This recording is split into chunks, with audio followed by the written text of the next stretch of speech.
All right, guys, today is Monday, October 25th, 2021. So October's almost done. I am going to post up two separate videos in this one. Well, it'll be three counting this intro video. I'm going to show door alignment tips and tricks on this door here in particular and talk about other cars, alignment and stuff. But anyway, I'm also going to show at the end of it, I am going to post up of the alignment video. I'm going to post a video of my channel on a computer screen. I have a buddy that he just found out I had a YouTube channel and he's just using a cell phone. I don't have any experience in a cell phone watching videos on YouTube. I don't even have the internet turned on my cell phone. I use a computer at home when I watch videos and all that stuff or do my stuff. But anyway, he's having trouble finding it on a cell phone, so I show basically at the end of this video how to navigate my homepage, which some of you guys may not know that. I don't know. I'm not real tech savvy myself, so you know it might surprise you. I have a ton of videos on my channel. There's got to be close to 200. I know there's over 100, but there may be 300 videos. I don't know. But anyway, let's get started. All right, guys, I'm going to cover door alignment. And I know some guys think it's pretty cut and dry and they already know that stuff, but there's a couple of things that's for some of you guys that maybe your first try five you're messing with. I'm going to give you some tips here on door alignment that you may not know. So anyway, let's get started. So this is not what I do. Like, this four-door is on a body cart. It is not on its original chassis. Now, this body cart in particular, I call it a body cart, but it is actually a chassis from a 56 Chevy sedan that was wrecked hard in the front, so I just chopped off the frame horns back there, and then I welded tubing in there and put some casters on it and that type of stuff and reinforced the back with casters and everything. But anyway, so now it cradles the body of these 55, 6, and 7s pretty good. And it allows me, without the front frame stub, to get up in here and paint, you know, underneath these body mount stems and everything. And, you know, I get a nice thorough paint job on a firewall that way.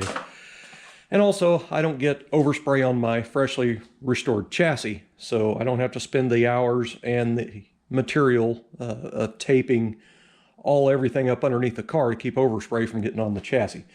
Now, back to this. Every time I align a door, I like to align it on the body with it bolted down to the chassis with new body mounts and the motor and trans in it for the weight. Vehicles move around the more stuff that gets put on them, especially heavy things like the motor and trans. It will change alignment of your doors. These cars, the chassis are very flexible from the factory. There's no center cross members, you know, so they will move quite a bit.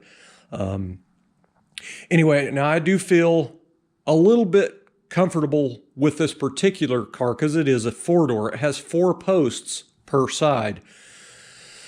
It has an A, B, C, and D pillar. So I feel a little bit more confident as, you know, instead of a hard top where there's nothing here. And I sure wouldn't do it to a convertible. But anyway, I'm just going to take a chance because I think it's probably going to be okay. Now, one indication that I feel a little bit more comfortable about it is when the car was all together, when I first brought it home, I kind of, you know, did a thorough inspection of it, walking around it and everything. And the doors, the motor, trans, all that stuff was in the car. So it had all its weight. You know, somebody had taken the headlights and the tail lights and, you know, some of that stuff out of it. But, you know, the majority of the weight was in the car on it. Anyway, this door in particular had an issue, and it was a first for me. The gap on the door was not too bad. It was in at the bottom pretty bad, but the actual gap was decent, except up here. It was actually touching the A-pillar up here a little bit, like half of it was touching. So I knew something was up with this door and it needed addressed. So anyway, I decided that I would go ahead and hang this door because I knew I was probably going to have to do some grinding or cutting, you know, and welding on the door to get it to fit better. So what I did was I epoxy primed the hinges and just shot the area around where the hinges go, you know, this little indent right here in the cowl itself where the hinge goes.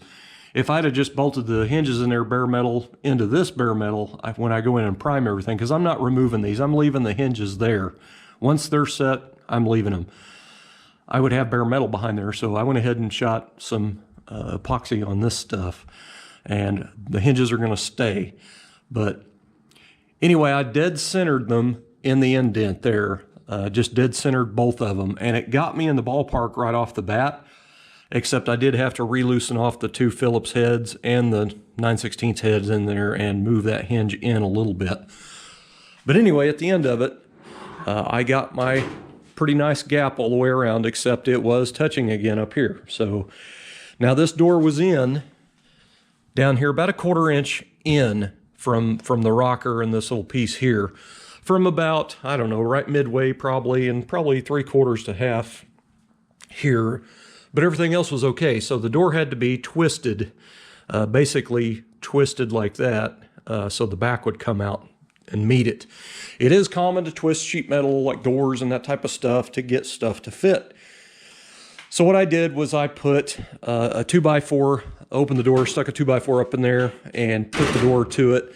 And then I was, you know, heave-hoeing it up here trying to bend to get the door twisted. And I got it to where it had like an 1/8 inch. It was all that was left to get it out more.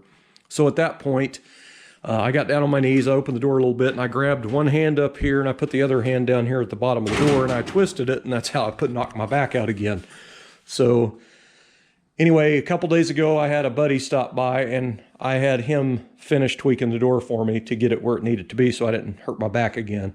But now it's really, really nice, except it was still touching here. Now the door would shut, but that A-pillar was touching the post on the door. So what I did, just for fun, I took a digital caliper out there to my fenced area. I've got a pair of 56 4-door 210 front doors. So I measured 4 inches down, and then I calipered in the exact spot on both of these doors. I calipered here to the front of the post there. To my surprise, that 56 door was an 1/8 inch thinner right here. So, you know, an 1/8 inch would keep this from touching the A-pillar. Now, I didn't want to mess with changing the door out because, you know, 56 has different trim than 55, and it'd just been a mess. I would rather just repair this door and be done with it. So what I did, now I knew when I was putting these pieces of trim on here that it was going to add, you know, area here. So I went ahead and dug these out of a box. Now, if you haven't caught that, you know, true Tri-5 guys are going to know this, but this 55 is a 210 series. It does not have these from the factory. These are Bel Air only. Anyway, all 3 years, 55, 6, and 7, these A-pillar trims for a sedan interchange, 2-door and 4-door. So anyway, I got these basically to hide the tape line because I am two-toning this car where the roof itself will be two-tone. Now, originally, the two-tone, it just had a tape line right here, and you could see it. There was nothing hiding that tape line, so it was visible, and I never have liked that. So my idea was to take the tape right at the base of the drip rail right here and just do a hard angle down this way for a tape line. And then these are actually going to be the two-tone brake, which is, you know, exactly the way the side trim is on these cars on Bel Airs. If they're two-tone, the stainless trim breaks the two-tone. So anyway, I got these from Bel Airs to put on here. Now I knew when I put this on here, I was going to add, you know, because it's just basically an over cover, so it's going to make it thicker. So when I got that screwed on there, the door was actually sticking out a little bit because the post was up against that stainless trim. So what I ended up doing was I taped off the line that I wanted, put tape up to it, and then I drew a Sharpie line across the edge of the tape, and then I pulled the tape off. And then I basically ground to the Sharpie line until this separated. Now what happens is, if you've gapped doors and trunk lids, this is the normal. This is just what happens. But if you want really nice gaps, this is what you got to do. So this is basically a skin that is just folded around. And when you grind deep enough, it will actually split. It'll separate. So there's the folded edge from the backside that's come apart. So at that point, I will take short vice grips. I've got a bunch of them from Harbor Freight. You know, sometimes you can get them for like 99 cents. Of course, the thing's stuck. But I've got a bunch of them like this. Actually, these are Matcos, but anyway, I will clamp a whole bunch of these little vice grips up through there. I think I've got 5 or 6 pair of these, but anyway, I'll clamp them down through there to hold that real tight up against there, and then I'll go in and I'll tack in between these. And then once all that's tacked, then I will remove one and I'll tack that up, and then I'll remove another and tack it up. So anyway, I will go in with my angle grinder and I will grind that down about 90%, get those welds ground down about 90%. And then at that point, I'll finish it off with a heavy, thick, long, flat metal file. And I will actually do it at an angle this way and back up this way. But that'll make sure I get a nice, true, straight line instead of having it wonky. But anyway, now at this point, I have a nice gap. I don't have to worry about this getting into the stainless and, you know, that kind of trouble. But I have a super awesome gap here all the way down. Now, 4 doors are tight. They have tight gaps from the factory. The rear doors are even worse. But anyway, it comes down all the way down the rocker. Everything is great. So if you've got a door that's out in this area up here, if your door skin is out further than your rocker edge here, you can loosen off the hinge in the cowl and move it in, which is what I had to do. You just basically loosen these off. Now, another tip I'll give you is just barely loosen them off a little bit. Don't just, you know, take them out, you know, 3 or 4 turns, because then it's real sloppy.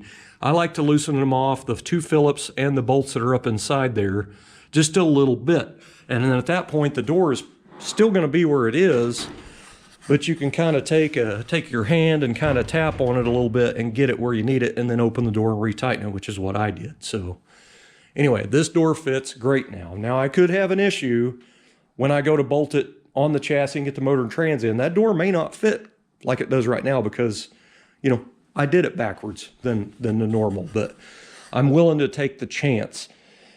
So anyway, now this door is pretty much done other than welding up this and refitting it, which I am going to do that before I take the door off. And then after I get this fit, I'm going to go ahead and drill the door and hinge for pins. And I've talked about this in a couple of my videos, but in case you haven't seen them, I take steel rod here, solid steel rod, and I sharpen the end to a point so it kind of looks like a big nail. And then I get a drill bit that's the same diameter as that steel rod. And I will go in here with the drill the door and the hinge together to where these will go in there.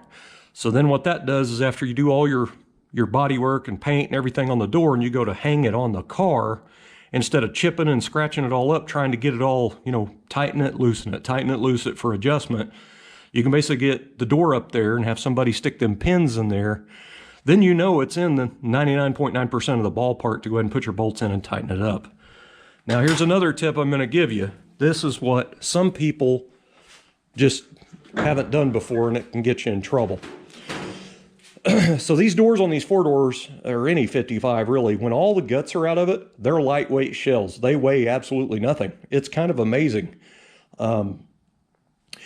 So anyway, I like to pre-fit the door because I'm by myself. I want that door as light as I can get it to get it on the car. So I go ahead and strip, you know, everything out of the door, the latch mechanism, the window crank stuff, you know, wing window, all the stuff out of the door. Then I get it on there pretty much where it's in the ballpark. And then at that point, I will lay everything back in about the location that it was. Like the wing window is just setting in there. I've got the window regulator set in about the same area as it would go up here, but it's laying down there.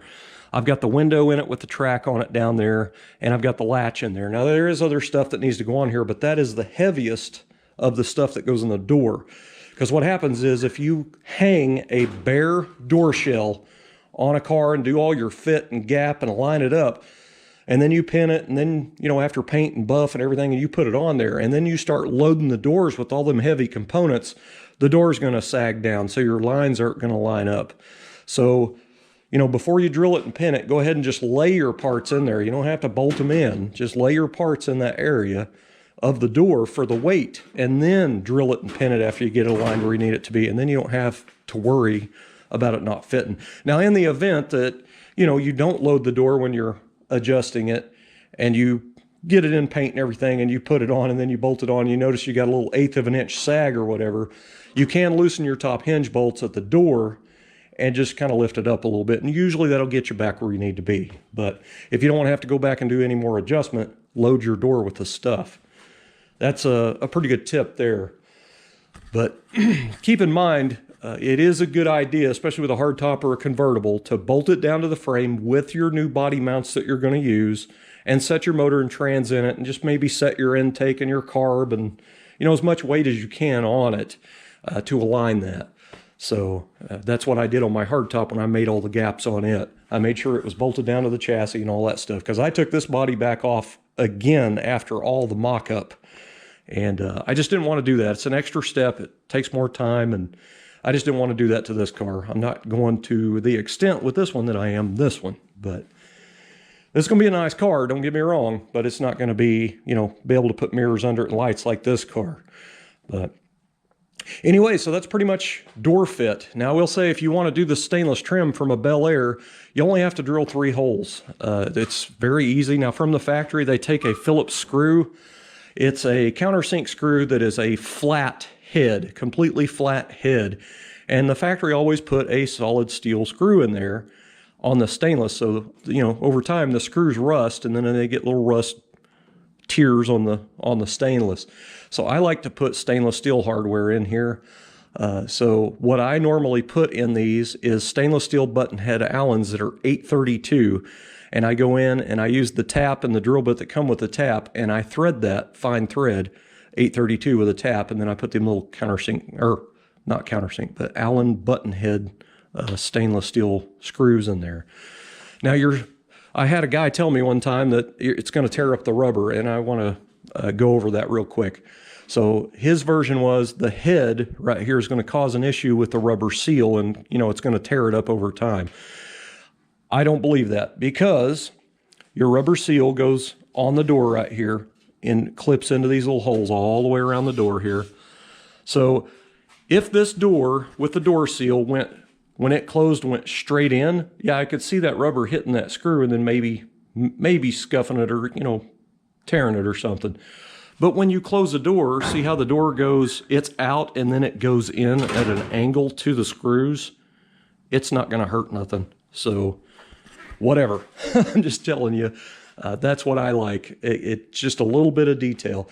Now, if you are going to put just regular old Phillips, you know, factory style screws in there, and you need to drill your holes, you want to use an 1/8 inch drill bit if you're using a number 8 screw. I can show you the factory style screws over here. I think I have some just laying here. No, I don't. I'll have to find them. Son of a gun. Oh, here they are right here. This is what goes in there, and these are kind of a unique screw. This is what the factory used.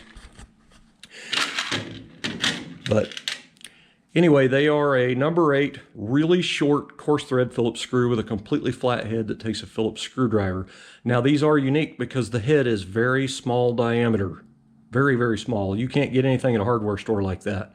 The head will be bigger, which you could grind down, and that's another reason for stainless that I just use the stainless steel Allen buttons. It's just a cleaner look, and they're stainless, and you polish them and they kind of go with the trim and they don't rust. But anyway, that is pretty much hanging a door on a sedan, or anything. And I just wanted to give some tips and tricks just in case. I know a couple of my subscribers have recently acquired Tri-5s. You know, it's their first ones. They've never messed with it, and they're going to build it up. And I try to give as much tips as I can. I'm not saying I'm a professional. I've done a lot of these cars. I still wouldn't consider myself a professional, even if I built 100 of these cars. Anyway, just wanting to help out, basically. Anyway, guys, I'm going to get to work on this thing. Thanks for watching. I'll have to edit this back in the video here, but I forgot this part. This might be a pretty good, useful little bit of information.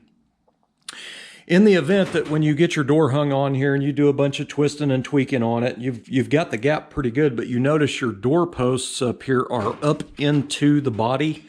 You know, you need to bend this out a little bit to get this part right here even.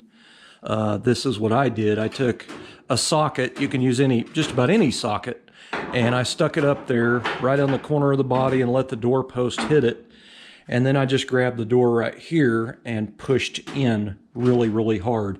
And it basically bends just the doorpost top out a little bit. And that's how I got that perfectly even. Now, I will say, It's easier to align a door without the striker in it because you have to latch it every time.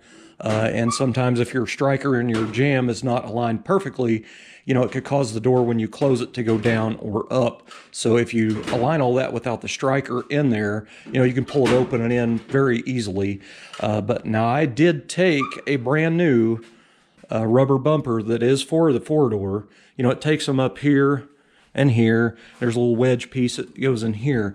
But I put this one in there because when you're aligning the door, when you let it drop up there, it's actually got it perfectly in line with this center piece here. So at least put that one, but keep in mind when you screw those bumpers, little rubber bumpers in up here, if your door post is in pretty far, it's going to squish those. But it will also help push it out a little bit as well. So anyway, thought I would throw that little tip in there as well. You can do it at the front. I didn't have a front issue up here with depth, but you could do it like that as well.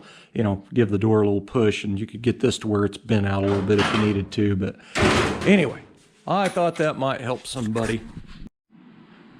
All right, guys, I just want to do a quick video here. I've got a buddy of mine that I was telling about my YouTube channel. He didn't know I had a YouTube channel, and I told him about it, and he said he can only find a couple of my videos when he searches me. So he is on a cell phone, and I don't know how this works on a cell phone because I still use a PC, a home computer.